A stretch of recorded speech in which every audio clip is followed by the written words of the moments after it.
Firstly, building back better. I love that phrase because there's so many things we can really change. I have a 12-year-old daughter, and she does not have as many baggages as I did, and I don't have as many baggages as my mother does.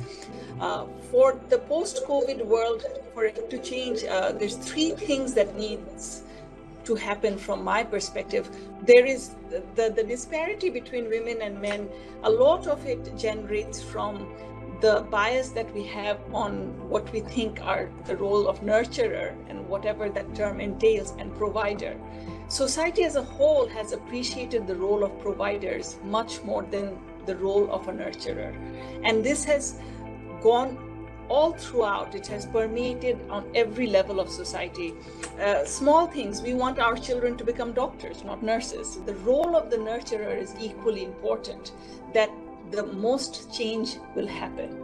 I would like our children, at least by my generation, definitely a lot has changed. I did not face as many prejudices as my mother's generation. In fact, I now think that my mother had a lot of negative biases towards what she thinks is nurturing role. I remember when I was young and in college or high school, she would not want me to cook because she wanted me to focus on education, as if that is a very negative role to take on. And I think that's a baggage her generation carried, because it was such a challenge for them to step out of that role and become career women. So for her, we are three sisters, she wanted to make sure we don't get trapped, in her mind, trapped into that role of becoming housewives.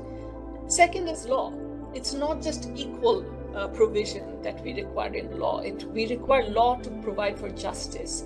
Women bear children. It's a fact. We can't change it. So law, whether it's labor law, family law, inheritance law, and all laws require to make provisions for that. That women from between the age of maybe 18 to 30, 40, 45 will step out from economic activity for a few months.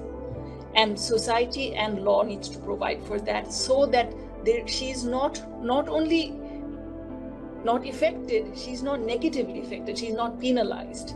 What happens is, in the corporate world now, they have laws where, you get 3 months pay leave, but because of that 3 months leave, a lot of, maybe a project isn't given to her, role isn't given to her, because her boss or her group leader is thinking, she will not be available in her mid-20s, or she'll step out, so let me just instead give it. This mindset, so it's just correcting the law to make it equal doesn't work. We need to do a little bit more. One of the things our company therefore did was, we now provide 3 months maternity leave and paternity leave. So men also leave for 3 months. It's a difficult problem to solve. It's not a black and white problem that can be solved with a few numbers or a few lines. It requires, therefore, the psyche to understand that giving birth and raising children is a very important part of society and function, and we all need to participate in it. If we don't, we will have problems that a lot of the matured economies are facing.